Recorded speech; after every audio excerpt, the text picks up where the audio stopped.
Okay, naam, na hii hapa ni Mambo Afrika. Na leo basi tuko mtaani, tuko kitaa kwa ajili ya kina mama wajasiriamali. Lakini pia tunajifunza mawili matatu kupitia mama hao ambao tayari wameshajiajiri. Kwa sasa leo tuko na mama Saddam kwa ajili ya kupata mawili matatu kutoka kwake, lakini pia kwa wale ambao hawajaanza basi waweze kujifunza kutoka kwake. Lakini pia usisahau tuko location hii Golani kwa Muya. Mama, habari? Nzuri tu, naendeleaje? Naendelea vizuri. Sasa kwa ambao hakufahamu, tukipenda kujua jina lako pia na unapotokea. Mimi naitwa Hamida Athmani Nasi, naishi huku Golani. Ndio. Sasa mama, sisi tunataka tukujua ni cha msingi, kuna wakina mama ambao wako nyumbani. Sasa wanajifunza kwa hajafikia level ambayo umefikia wewe, lakini pia wanatamani kufika. Sasa wanataka kupata ile influence. Umeona bana? Sasa maswali tunakuuliza kwa ajili ya kupata hiyo influence. Sasa katika biashara yako pia unaanza. Yaani ulianza siku gani, lakini pia ulianza na na mtaji wa kiasi gani? Nilianza 2018. Mtaji sana sana nilikuwa tu naweza kusema ni hela ndogo tu, nilianza kupika vitafunio. Yaani biashara ambayo nafanya ni kupika sana sana vitafunio. Mtaji sio mkubwa, nilianza tu labda niseme ni ngano, mafuta na nini. Kwa kifupi kama 15. Mtaji wa 15. Lakini sasa hivi naona mambo sio mabaya, mambo ni mazuri. Nashukuru Mungu, nashukuru sana. Sasa sio haba. mtaji wa 15. Sasa ni vitu gani ambavyo yani ni changamoto gani ambazo ulikutana nazo katika kuanza biashara yako? Maana sasa kwanza na mtaji wa shilingi 15 hadi kufikia hapa hivi ni sio kazi ya kitoto, ni kazi kubwa sana. Sababu kuna mtu unaweza mtu akaanzisha tu biashara yake mtaji hata wa milioni, lakini unakuta unakufa. Lakini wewe umeanzisha kuanzia 15 mpaka sasa hivi, yani inaridhisha mtu akiangalia hivi, akiona duka ni anaona kweli inaridhisha. Sasa ni changamoto gani ambazo ulikutana nazo? Changamoto ni nyingi, mara unakuta mtaji unaweza ukafa, lakini kitu ambacho nachoweza kusema haraka haraka ni kuwa tu nilikuwa king'ang'anizi. Hata kama naanguka najitahidi sana, nasimama tena nahangaika huku na huku. Kwa hiyo unaweza kupita vitafunio ukakuta havijaisha, ukapika hiki ukakuta siku nyingine unamwaga. Basi unajitahidi kwa namna moja nyingine, kwa mfano kukopa, kufanya nini, lakini unajikuta unarudi kwenye system mpaka niliweza kusimama mwenyewe. Changamoto zilikuwa ni hivyo. Sasa sisi tunataka tupate mbinu, yani kwamba ni mbinu gani ambazo yani zilikupelekea wewe kufika hapa, ni kuwa hadi kusimama nganga kutokana na changamoto hizo ambazo ulikuwa unakutana nazo. Sababu hiyo changamoto unaweza kuwa ukauza ukakaa na mandazi au ukafanyaje, alafu yakakaa ukamwaga kesho. Mtu mwingine anaweza kukata tamaa tu, yani wewe yani nini ambacho kilikuwa kinakupa nguvu sana? Mimi kwa sababu nilijua nilipoanza nikasema hii ni kazi. Kwa hiyo sikuwa naogopa athari ya kuanguka au kufanya, nikawa tu nang'ang'ania mpaka nione mwisho wake. Kwa sababu nilijua hii ndio kazi yangu, kama nitaacha na nikiangalia kazi zingine zina changamoto zake. Sasa sikuona, yani sikuwa natishika na zile changamoto, zilikuwa zinanipa speed ya kufanya kitu kingine, kuhangaika kuna huko, kuangalia njia mbadala au plani kifeli, naangalia hivi mpaka nilipopata kusimama na kujua nini nifanye. Kung'ang'ania tu ndio kilichokuwa nguzo yangu kwa kung'ang'ania. Nguzo kubwa ni kung'ang'ania, au sio bana? Sasa sisi hapa yani ili sasa tuwape wananchi na hata wanaokuangalia motisha. Sasa yani ulianza na mtaji wa shilingi 15,000. Lakini sasa hivi ukikadiria unaona kama sasa hivi unaweza kuwa na mtaji kama wa shilingi ngapi sasa hivi?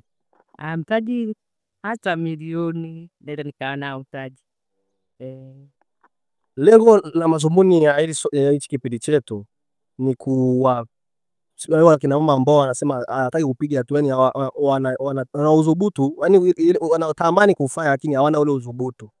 Sasa lengo ni kuwapatia ile motisha kwamba kama ulianza na shilingi 15,000 lakini sasa hivi una mtaji wa kuanzia milioni, na ni jambo kubwa. Sasa wewe kama mama ambaye tayari umeshapiga hatua kama hiyo, sababu kuna wengine hawana hata hii.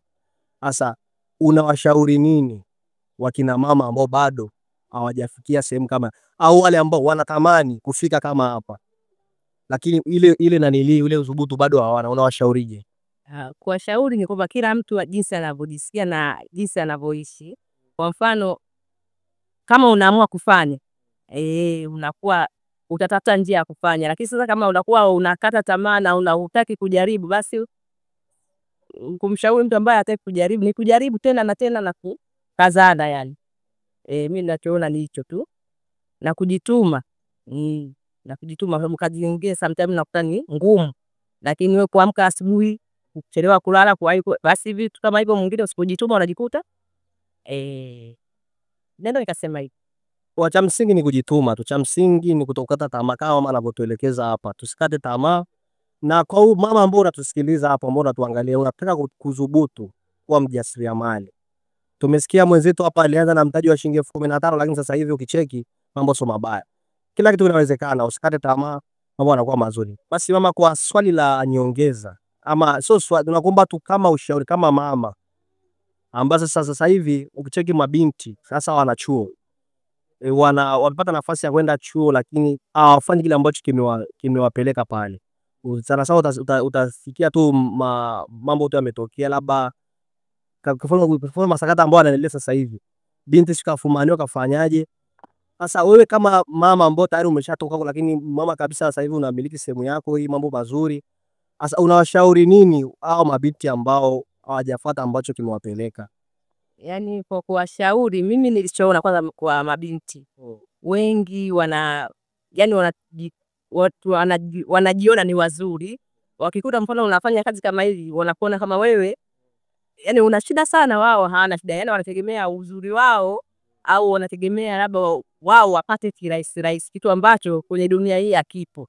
Wafanye kazi, na washauri wafanye kazi, na kazi usichague. Kazi yote mradi ukiona wewe unaweza kupata chochote, unaweza kuendesha maisha yako bila kumwangalia nani atasema nini. Maana unaweza kuthabiti anategemea leo apate gari, apate nini, lakini kwa kuuza mwili wake. Yani utakandaje maandazi wakati una makucha namna hii? Kwa hiyo utakuta wewe yani ni ule kufanya wao wazuri kwamba wao ndio dunia hii wameanza wao. Kumbe wa dunia hii watu wameanza na maisha yanaendelea. Mimi hicho ndio ninachokiona haraka. Kwa hiyo wafanye kazi. Kazi ndio itakayokusaidia kwenye maisha yako. Uwe mwanamke uwe mwanaume, jitume bila kuangalia nani atasema nini kukuhusu. Sasa wao kuona wao wako matawi sana, kwa hiyo kazi hizi ni za watu waliochoka. Mimi ndio nilichonoti hicho. Kwa hiyo binti ambao unasikiliza, ambao umeshatoa ushauri kwamba fanya kazi, usichague kazi. Lakini mama, changamoto hizo ambazo mabinti wanakumbana nazo na matukio ambayo yanatokea, utasikia leo si binti kafumaniwa, huyu kafanyaje, huyu kajinyonga kafanyaje. Unahisi changamoto hizo zinatokana na nini? Ni malezi kama nilivyosema, inatakana malezi, lakini wengine ni kuiga tu mtu. Mfano mimi nilipo hapa nimekaa muda mwingi, unaweza kukuta mtu ametoka kwao ni mtu mzuri, lakini akipapa akiona wenzake basi yeye anaiga na paparika na nini. Kuiga na kutaka maisha bila kujua mtu yule ameyapataje na kuaje, kwa hiyo popote yeye anaingia. Malezi, wengine wanasika waenda na wengine wanatoka huko wakiwa wameshaharibikiwa, lakini wengine wanaharibikiwa hapa na maisha kwa magumu. Saa nyingine unakuta sijui anataka kuiga maisha kwenye mitandao, anaona yule basi hivyo tu kuiga vitu ambavyo hajiamini kwamba yeye kama yeye ndiye yeye ameliko duniani ili afanye kitu. Ache kuiga, lakini pia wawe na bidii, lakini pia wawe na bidii katika kazi. Sasa mama, wewe kama mzazi sasa tunakuomba tutoe ushauri, lakini pia uongee kwa niaba ya mama wengine. Wewe ungeongea nini kuwaasa mabinti hawa? Kwa upande wa mabinti ningependa kuwaasa kwamba waendelee kuonekana kila siku wanajifunza na wazingatie ndoto zao walizokuwa nazo bila kujua, yani bila kufuata chochote. Kama unaona kama ndoto yangu mimi ni kuwa labda mpishi, ni kuwa nini, basi Tanzania pale, kama unaona unashindwa sehemu, unaenda kuuliza kwa waliokutangulia, basi ukiwa na bidii ya kuuliza na kufanya kwa bidii, niona watakuwa wamekaa vizuri. Lakini pia unaweza ukawaonya pia kutokana na changamoto ambazo mnafanya yeye mnakutana nazo wazazi, yani ongea yote kwa ujumla. Na kwamba kwa sisi wazazi huwa tunaumia sana kwa kuona mtu labda huko tunakoishi au hapa mimi mfano nafanya hivi ili mwanangu aendelee au afanye chochote cha kuweza kujistiri yeye mwenyewe na kuishi maisha ya kwake. Lakini sio tunavyomuona mtoto anaharibika hata kama sio kwako ni wa mtu, unajisikia maumivu, je, ningekuwa mimi ningekuaje? Kwa hiyo ushauri ni kwamba watoto wetu wasipende kuiga. Mimi naona wengi wanaiga tu vitu. Kwa hiyo waomba wazingatie maadili. Sidhani kama mzazi atamwambia mwana hebu nenda ukafanye hivi nende. wazazi wote tunahimiza ndani. Sasa wao ukiwaambia mara nyingi wanakuwa wewe kama upitwa na wakati. Sasa hicho labda dharau zile ndo zinafanya waharibikiwe, na kuna mtu anaharibikia na kipato chake anarudi nyumbani anakuwa tena mzigo kwa mzazi. Kwa hiyo wazazi wote tunakuwa letu moja kuwaambia watoto wetu hivyo mnavyofanya mnatuumiza. Kwa hiyo jamani tuishini na tuwezidi na yeye mwisho siku atakuwa mama atakuwa baba, lakini sasa utakuwa mama mbaya utakuwa baba mbaya kwa kutokana na ujinga unaofanya sasa hivi. Kwa hiyo ni kuacha vitu na kuamua kurudi kwenye mstari. Labda hivyo. Kwa cha msingi jamani, mmesikia si mama alivyozungumza, ni kurudi katika mstari. Basi ile mambo Afrika leo tulikuwa na mama yetu Pendo, mama Saddam, na tumepata mawili matatu ambayo yatatusaidia. Wewe kama mtazamaji umepata lolote kitu lifanyie kazi ili basi tuweze kuenda sambamba. Basi ulikuwa na mimi Kalipizo Mwamba, lakini pia usiache kufuatilia channel yetu ya Mambo Afrika, Instagram, YouTube wapi, lakini pia ukiingia Instagram naitwa Kalipizo Mwamba _m, mtafute pale, inakuwa ni uji sana.